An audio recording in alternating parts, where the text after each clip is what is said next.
निवडणुकीचे पडघम वाजायला सुरुवात झालेली आहे. प्रचाराचा धुरळा उडालेला आहे. निवडणुकीनंतर महाराष्ट्राचे चित्र नेमकं कसं असेल हे आपण जाणून घेण्याचा प्रयत्न करतोय. जशी माझी सहकारी हेमालीने ओळख करून दिली तसं मी स्वागत करतोय. रुपालीताई चाकणकर आपल्यासोबत या चर्चेमध्ये असणार आहेत. सोबतच संदीप देशपांडे हे देखील आपल्यासोबत चर्चेमध्ये असणार आहेत. आपण सुरुवात संदीप देशपांडे यांच्याकडनं करूया. त्याचं कारणही मी सांगतो, कारण ते एका सगळ्यात मोठ्या लक्षवेधी लढतीचा भाग असणार आहेत. वरळी मतदारसंघामधून ते मनसेतर्फे निवडणूक लढवत आहेत आणि आदित्य ठाकरे यांच्यासोबत त्यांचा मुकाबला असणार आहे. संदीप, तुम्ही वरळी हा मतदारसंघच का निवडला? माहीममधनं तुम्ही निवडणूक लढवलेली होती आणि आता तुम्ही वरळीमध्ये आलेला आहात. तुम्हाला बिग फाईट आणि बिग ज्याला बॅटल म्हणतो ते लढायची इच्छा आहे का, म्हणून तुम्ही हा मतदारसंघ निवडलात का? नाही, असं आहे की आपल्याला माहीत असेल तर 2019ला आम्ही काय हा मतदारसंघ लढवला नव्हता. त्यावेळेला आम्ही एक बाय दिला होता, म्हणजे राजसाहेबांनी ठरवलेलं बाय द्यायचा, त्यामुळे बाय दिला होता. पण गेल्या 5 वर्षामध्ये ज्या पद्धतीचा वरळीचा विकास व्हायला पाहिजे होता, वरळीचे प्रश्न मार्गी लागायला पाहिजे होते, वरळीकरांना एक दिलासा मिळायला पाहिजे होता, तसं तो होताना दिसला नाही. आणि माहीममध्ये आमच्याकडे लढवायला खूप लोक आहेत, तर वरळीमधल्या लोकांसाठी पण काहीतरी केलं पाहिजे. शेवट मी राहतो त्या मतदारसंघाला लागून असलेला मतदारसंघ आहे. कुठला मध्ये सिलिंग पण नाही आहे त्याच्या, म्हणजे अगदीच लागून आहे तो. त्यामुळे मी सन्मान्य राजसाहेबांना विचारलं की माझी इच्छा आहे तो लढवायचा मतदारसंघ, तुम्ही जर परवानगी दिलीत तर मी तिथे काम सुरू करेन. त्याप्रमाणे त्यांनी परवानगी दिली आणि मी काम चालू केलं आणि खूप चांगला प्रतिसाद वरळीमध्ये आहे. खरं तर काही लोकांना असं वाटतं की म्हणजे इथे आम्ही आहोत म्हणजे कोणीच आलं नाही पाहिजे. मला असं वाटतं हा पण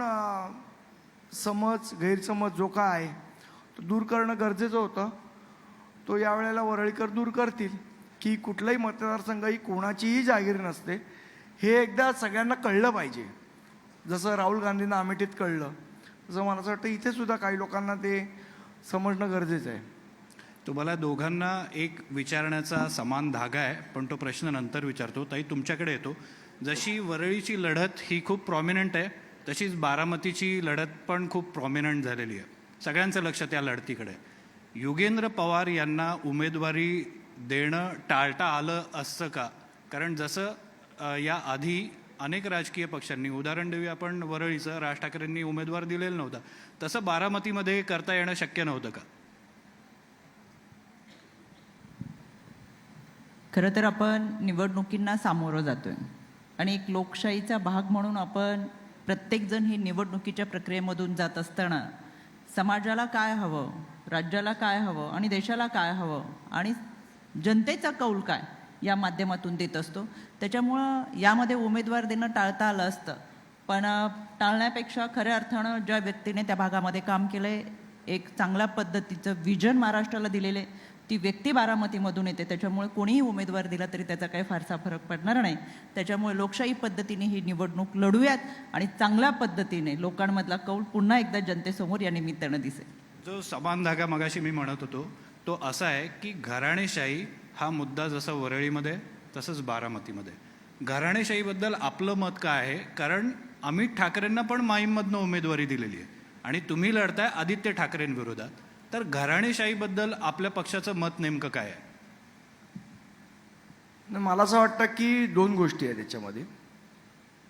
जसं सचिन तेंडुलकरच्या मुलाला, अर्जुनला वाटलं की आपण क्रिकेट खेळलं पाहिजे, वडिलांची पुण्य म्हणून एक संधी मिळते, प्रत्येकाला मिळायला पाहिजे. शेवट आता समजा तुमचा मुलगा असेल, त्याला पत्रकार व्हायला वाटलं तर संपादक वगैरे ओळखीचे असतात, पटकन चान्स मिळून जातो. पण त्याचं मेटल त्यांनी जर प्रूव्ह नाही केलं, एखादी एक्सक्लुझिव्ह बातमी त्यांनी काढली नाही, एखादी एक्सक्लुझिव्ह स्टोरी त्यांनी दिली नाही, तर मला नाही वाटत त्याला चॅनलमध्ये काय प्रमोशन मिळेल. संधी प्रत्येकाला मिळते, म्हणजे ती पुण्याईमुळे मिळते, पण त्या संधीचं त्यांनी जर सोनं करू शकलं नाही तर मग मला असं वाटतं त्याच्या करिअरला काय अर्थ नाही. संधी मिळायला काय हरकत नाही, ठीक आहे, वडिलांची पुण्यामुळे एखादी संधी सगळ्यांना मिळते, पण त्या संधीचं रूपांतर सोन्यामध्ये करता येतं का, या टॅलेंटवर तुमचं पुढचं राजकीय भवितव्य अवलंबून असतं. ते जर तुम्ही करू शकला नाहीत तर लोक तुम्हाला घरी बसवणार.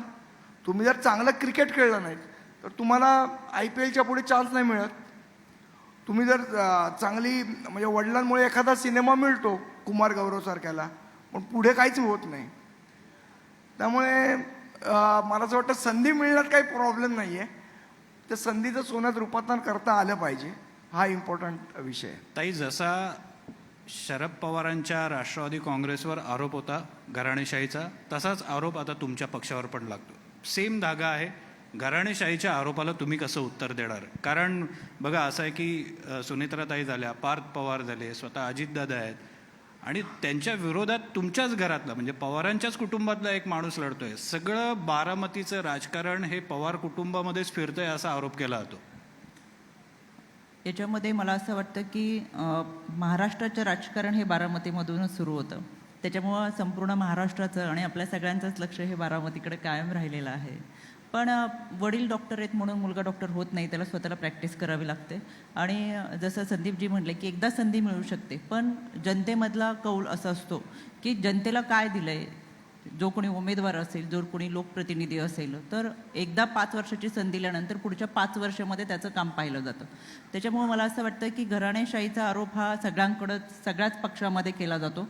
आणि यामध्ये काय होतं, घराणेशाहीमधून आलेली व्यक्ती ही कदाचित राजकारणाचा मार्ग स्वीकारत असताना ज्या अडचणी येतात, जे व्यासपीठ मिळायला पाहिजे, जो सहजासहजी रस्ता मिळायला पाहिजे, तो कौटुंबिकमधून येत असल्यामुळे तो मिळून जातो. पण शेवटी स्वतःचं कर्तृत्व त्यांना स्वतः सिद्ध करावं लागतं, तेव्हा ही जनता स्वीकारत असते. त्याच्यामुळे अशा पद्धतीचे जरी आरोप होत असले तरी जो कोणी मैदानात उतरतो त्याला स्वतःचं अस्तित्व पणाला लावून ते दाखवावं लागतं. ताई, आणखी एक मुद्दा आहे की यांचा पक्ष आहे, आपण असं धरून चालू, मनसेचाच उदाहरण मला तुम्हाला द्यायचं आहे की महायुतीला मनसे आता का नको आहे? मनसेने तुम्हाला पाठिंबा दिला, अर्थात भाजप, शिवसेना आणि राष्ट्रवादी काँग्रेस असे 3 पक्ष आहेत, पण मग आता मनसे का नको? मला असं वाटतं लोकसभेच्या निवडणुका ह्या वेगळ्या क्रायटेरियामध्ये लढल्या गेल्या होत्या. यामध्ये मनसे आमच्यासोबत होती आणि अतिशय चांगल्या पद्धतीने आम्ही सगळेजण लोकसभेच्या निवडणुकीला सामोरं गेलो होतो. पण विधानसभेच्या निवडणुकीमध्ये 288 ठिकाणी आपण जागा लढतोय, ज्या लोकसभेला अत्यंत कमी प्रमाणात असतात. त्याच्यामुळे प्रत्येक पक्षाचा कार्यकर्ता, पदाधिकारी हा अनेक वर्षानुवर्ष त्याच्या भागामध्ये काम करत असतो आणि त्याला असं वाटत असतं की या 5 वर्षानंतर जी संधी मिळणार आहे ती मला जनतेच्या सेवेसाठी मिळावी. आणि नेत्यांना देखील वाटत असतं की आपला कार्यकर्ता त्या भागामध्ये वाढला पाहिजे. कार्यकर्त्याला न्याय देता आला तर पक्ष वाढतो. आणि त्याच्यामुळे साहजिकच आहे, आता पुन्हा एकदा मनसेने अनेक उमेदवार जाहीर केले, त्या सगळ्यांना आमच्या मनापासून शुभेच्छा आहेत.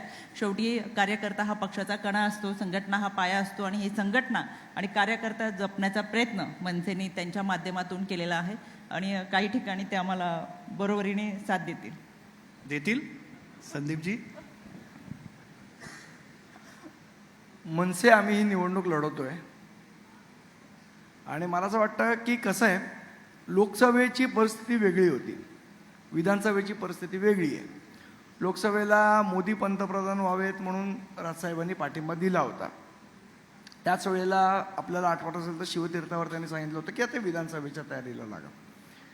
बरं, या लोकांचे जे म्हणजे जागांचं सगळं चाललेलं की भारतीय जनता पक्ष 160 170 लढवणार, मग शिंदे साहेबांची शिवसेना 100 ते 120 लढवणार, पवार साहेबांचं अजित पवार साहेबांचं 80 ते 90 लढवणार.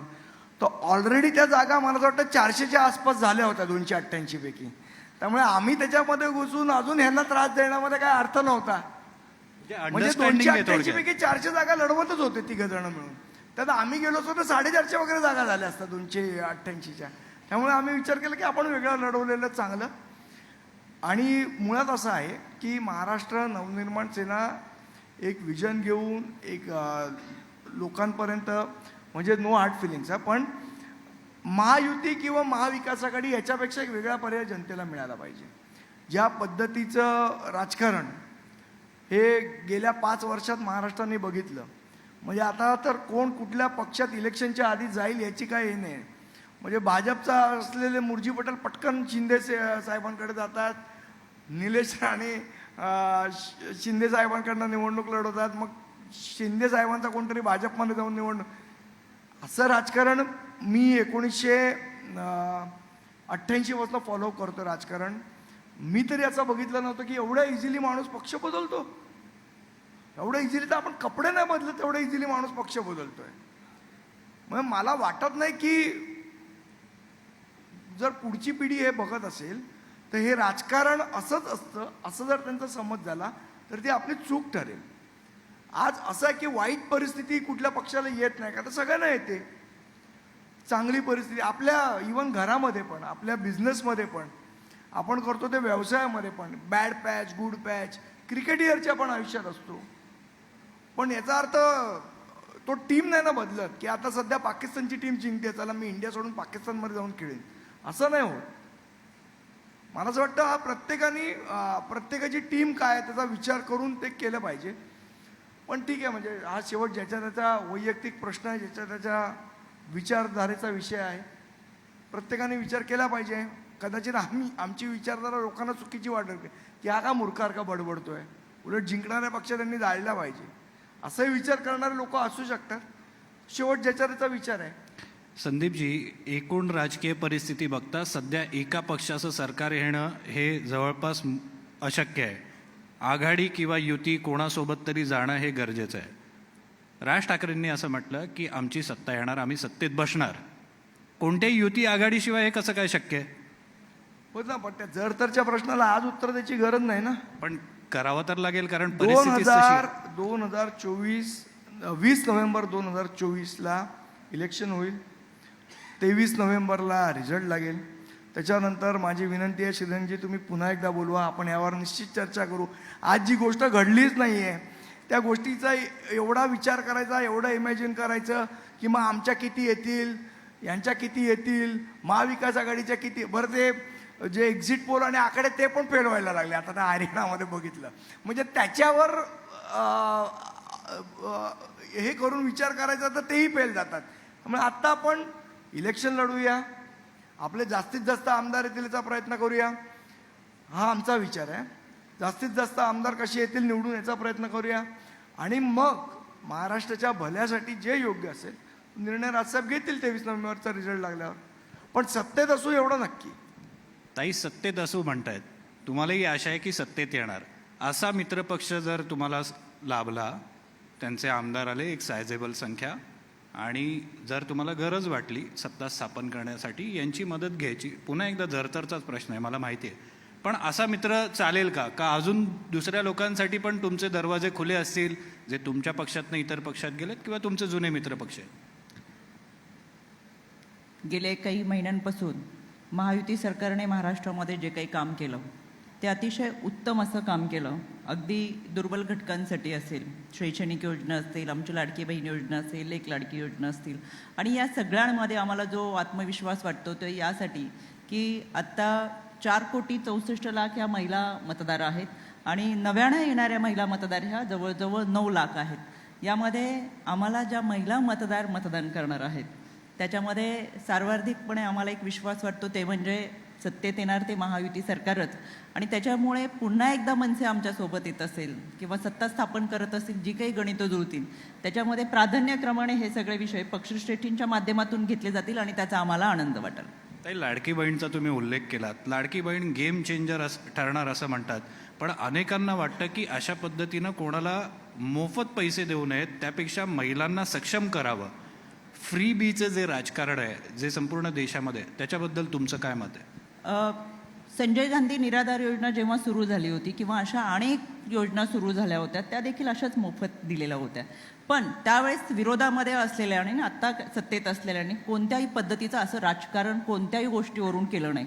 आत्ता विरोधक काय करतात, कोणतीही घटना घडली की त्याचा संबंध लाडकी बहिणीशी जोडतात, कारण की त्यांना लाडकी बहीण योजनेची धास्ती वाटते. संजय गांधी निराधार योजना अजूनही चालू आहे, पण त्याचा संबंध आम्ही कोणत्याही घटनेशी महाराष्ट्रात कुठेही जोडला नाही. त्याच्यामुळे लाडकी बहीण योजना ही कोणासाठी दिली आहे? आर्थिक दुर्बल घटकासाठी दिली आहे. वाड्या, वस्त्या, आदिवासी पाड्यांपर्यंत जी महिला भगिनी आहे तिच्या खात्यावरती पहिल्यांदा तिने एकत्रित डॉक्युमेंट गोळा केलेत, पहिल्यांदा ती बँकेत गेली आहे, पहिल्यांदाच नवऱ्यासोबत तिचं अकाउंट नाही तर स्वतःचं अकाउंट आहे ज्यामध्ये थेट सरकारमधून तिच्या खात्यामध्ये पैसे जमा झालेत. आणि हे राजकारणाच्या इतिहासामध्ये पहिल्यांदाच होतं आहे. 2,40,00,000 महिलांच्या खात्यामध्ये पैसे जमा होतात. आर्थिक साक्षरता या निमित्तानं झाली आहे. ज्या महिलेचं कधीच बँकेत खातं नव्हतं तिचं बँकेत खातं आणि सरकारमधून थेट पैसे तिच्या खात्यात जमा होतात आहेत. त्याच्यामुळे या योजना आहेत त्या आर्थिक दुर्बल घटकासाठी. त्याच्या कुठेही संबंध जोडून केवळ या योजनेला बदनाम करण्याचा एकच एककलमी कार्यक्रम हा विरोधकांकडे राहिलेला आहे. कारण की त्यांना भीती वाटते. महिला ह्या अत्यंत प्रामाणिक असतात. 9 महिने 9 दिवस गर्भात वाढवलेल्या बाळाला जन्म देताना जो लाल रंग असतो, जो रक्ताचा रंग असतो, तो सृजनतेचा रंग असतो, तोच तिच्या प्रामाणिकपणाचा असतो. आणि म्हणून केवळ या योजनेला बदनाम करण्यासाठी ज्या पद्धतीने विरोधक प्रत्येक वेळेस हा संबंध जोडतात, पण महाराष्ट्रातल्या महिला सुज्ञ आहेत, त्या या सगळ्या तिन्ही भावांशी पाठीशी ठामपणे उभ्या राहतील आणि मतदान करतील. धन्यवाद. तुम्ही दोघंही जण या चर्चेमध्ये सहभागी झालात त्याबद्दल. मला फक्त ते लाडकी बहीण योजनेबद्दल एकच मुद्दा मांडायचा. एकदम मला काय त्या थोडक्यात. योजनेला विरोध नाहीये किंवा काही नाहीये, पण मला असं प्रामाणिकपणे वाटतं की आपण पण एका मध्यमवर्गीय कुटुंबातून आलोय, सगळे आलोय. आपले आई वडील आपलं शिक्षण होईपर्यंत, आपलं कॉलेज होईपर्यंत आपल्याला पॉकेट मनी देतात, पैसे देतात. पण आपण आयुष्यभर त्यांच्याकडनं पॉकेट मनी आणि पैसे घेऊन नाही ना. एक पिरियड येतो त्यावेळेला आपण आपल्याला वडील म्हणतात, अरे का आयुष्यभर मी दिलेल्या पैशांवर जगणारच का, स्वतःच्या पायावर कधी उभा राहणारच, हे आपल्याला बोलतात. म्हणजे हाच संस्कार आपल्याला घरातनं लहानपणापासून मिळालेला आहे. मला असं वाटतं ठीक आहे, आता तुम्ही देताय लाडकी बहीण योजनेला पैसे, पण त्यांना सक्षम करण्याच्या दृष्टीने एक कार्यक्रम सरकारने आखला पाहिजे. आयुष्यभर लाडकी बहिणीच्या सपोर्टवर त्यांनी राहिलं नाही पाहिजे. त्यांना सक्षम करण्याची योजना काय आहे ह्याच्याबद्दल पण सरकारने विचार केला पाहिजे. हे माझं सजेशन आहे म्हणा, किंवा माझं मत आहे म्हणा, किंवा माझी भावना आहे. धन्यवाद. तुम्ही दोघं या चर्चेमध्ये सहभागी झालात. आपला वेळ कमी आहे, त्यामुळे पुन्हा एकदा हेमालीकडे जाऊया पुढच्या कार्यक्रमासाठी.